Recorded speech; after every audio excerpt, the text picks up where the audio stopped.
For us, Jeff, we just saw you greeting Nick Sirianni as the Eagles were arriving at the stadium. What did he tell you? Well, I was just asking him why he still has wired headphones and doesn't wear AirPods after he got his new contract. But that's a separate subject, by the way. I've known Nick a long time. I can ask him that. He's apparently had the headphones as long as I've known him.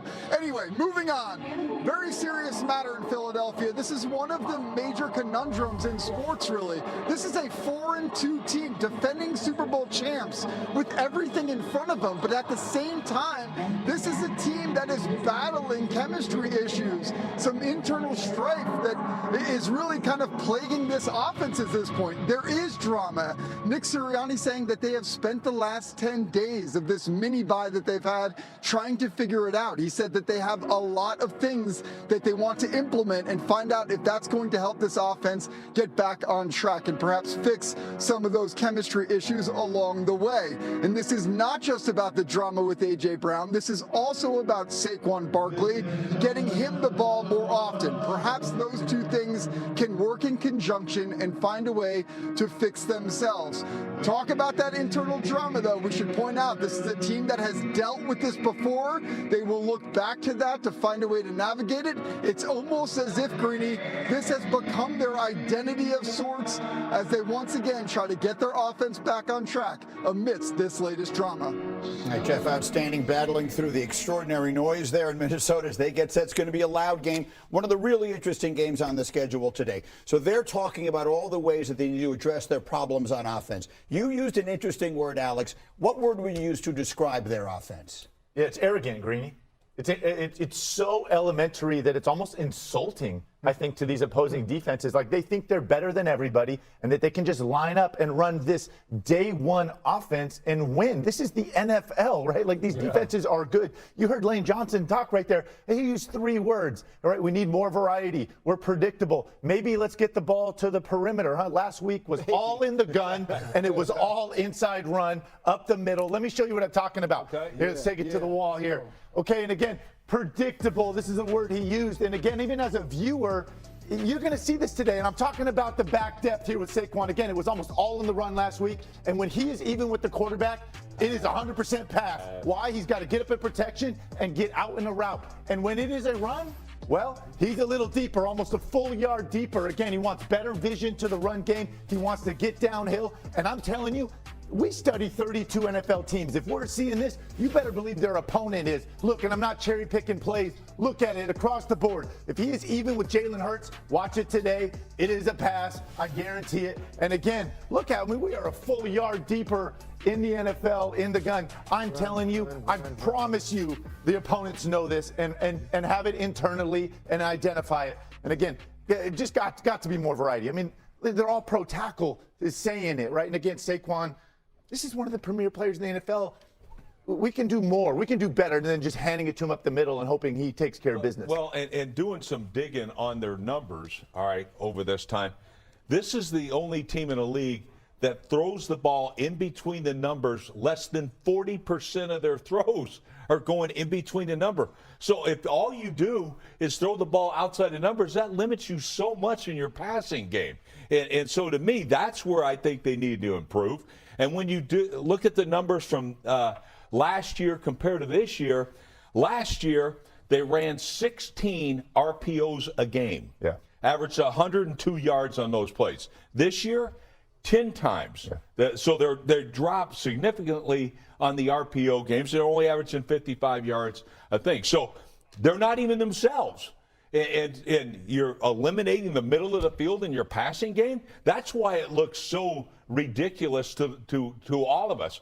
And your point about the depth of the running back, all right, that is such a tell. The first thing you do as a coach is look, and you'll set automatics that way and all that. And Brew, how does that change your charge for a defensive lineman? He's going to be way more flat-footed, isn't he, versus the run than he is versus the pass where he's going to tee off. So it's a huge, and I see that key as a linebacker. I'm letting everyone know in front of me. Yep. Yeah. If you expect the Philadelphia Eagles to climb out of this hole, whoever's running these plays. Renner's 2026 NFL Mock Draft 3.0. Jets and Raiders take QBs in top 5 amid stronger WR and defensive classes by Mike Renner 15 minutes ago. 1-minute reader main images midway through the college football regular season. Draft stocks are starting to crystallize across the landscape.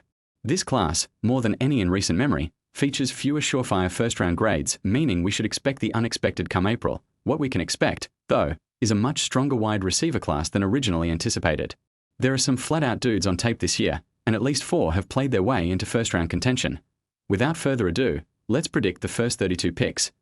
The 2026 NFL draft order was determined using the reverse Super Bowl odds from FanDuel Sportsbook as of Sunday morning. Prospect and position rankings are from my current top 50 big board. Bet $5.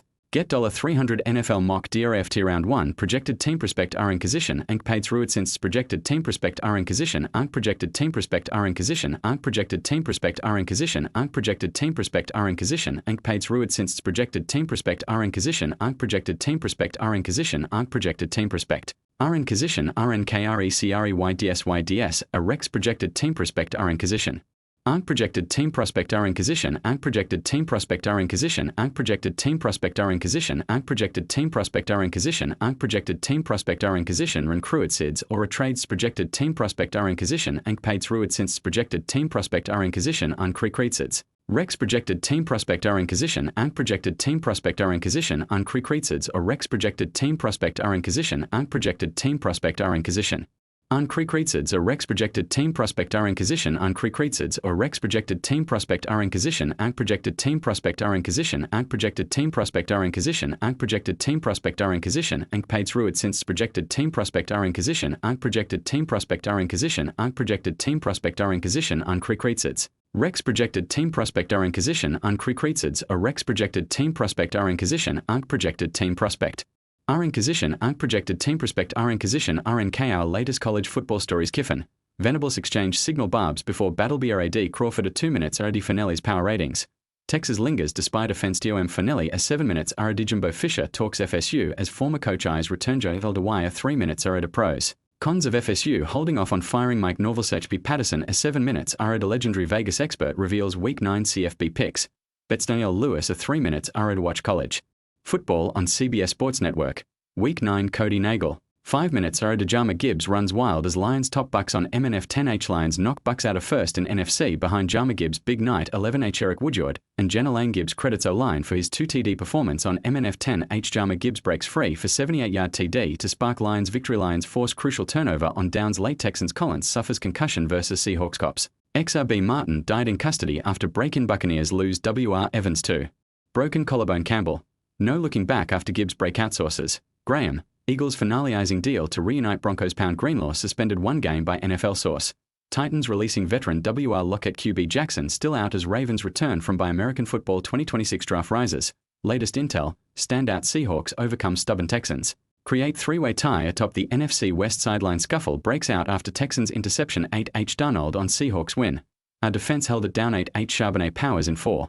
His second TD of the game. 7H Zach Charbonnet punches in 1-yard TD for Seahawks. Darnold's fumble in end zone recovered for Texans. TD. Seahawks run a trick play for Cooper Kupp and he throws an INT. Texans create takeaway with fumble. NFL Week 8 power rankings. Our 1-32 poll, plus unsung role players and non-starters from every team. Tirade Dead Linenoff. 4:84 p.m. Grading 8 NFL trades from last year's deadline. Hindsight on Adams to the Jets, Cooper to the Bills. QUATBCKQUNOS time to pull the starting QB. Here are the pros and cons of making the move for 4 teams. NFL Nation. You see Pat doing it. That sets the tempo. How Chiefs became kings of 4th down. Banwell. We thought we knew the Chiefs, Bills, Jaguars, and Colts, but we were wrong. Why Cam Newton blames Tua more than McDaniel for Dolphins season 21H. Mike McDaniel's expectation is Tua will start in Week 8. 15H biggest takeaways from Week 7. Seahawks. Lions make Monday statements. Colts lone 6-win team. Quick links. New York Jets got WR Devontae Adams. Las Vegas Raiders got 2025 conditional 3rd round pick. Trade date October 15. Original grade for the Jets. A new grade for the Jets. B+ original grade for the Raiders. B new grade for the Raiders. At the time of the trade, the Jets were 2-4 and had fired head coach Robert Saleh. The hope was that a coaching change and the addition of Adams, who already had chemistry with Aaron Rodgers from their 8 seasons together in Green Bay, would salvage a season that started with Super Bowl aspirations. Diane, my original grade I wrote. By far the most likely result of all of this is we end up looking back on this deal as a burnt 3rd round pick by the Jets. But that's not what this trade is about for them. They are playing for the upside, the less likely scenario where a few breaks go their way. A year later, the Jets have little to show in exchange for that third-round pick. They managed just 3 wins after the deal, but I don't think that's a totally fair way to evaluate the trade. Adams' numbers on the Jets were solid: 2.25 yards per route run, 77.6 yards per game, and a 30% target rate, and he finished with an above-average 68 open score for the season via ESPN's receiver scores. Those figures are better than I would have expected at the time of the deal. Editors picks our NFL trade grades. Who won the Browns-Jaguars swap of cornerbacks? Seth Walder-Banwell pitches 13 pre-deadline trades. How the Lions, Chargers, Colts, and even Giants can get better. Bill Barnwell for September takes that went cold in October. Why we were wrong on the Chiefs, Colts, Jaguars. Bills. Bill Barnwell. While the addition of Adams reduced Garrett Wilson's target rate, it dropped from 27% without Adams on the field to 22%. Wilson's yards per route run remained an identical 1.76 regardless of whether Adams was on the field. Ultimately, the Jets' 2024 failures were for reasons beyond Adams. As disappointing as the Jets' season turned out, the trade was logical at the time and Adams performed reasonably well. Teams have gotten far less for a third-round pick in the trade market. Adams was unlikely to remain on the contract he had at the time of the trade. It included $35.6 million in non-guaranteed money this season, so there was always the possibility of this trade being a short-term acquisition.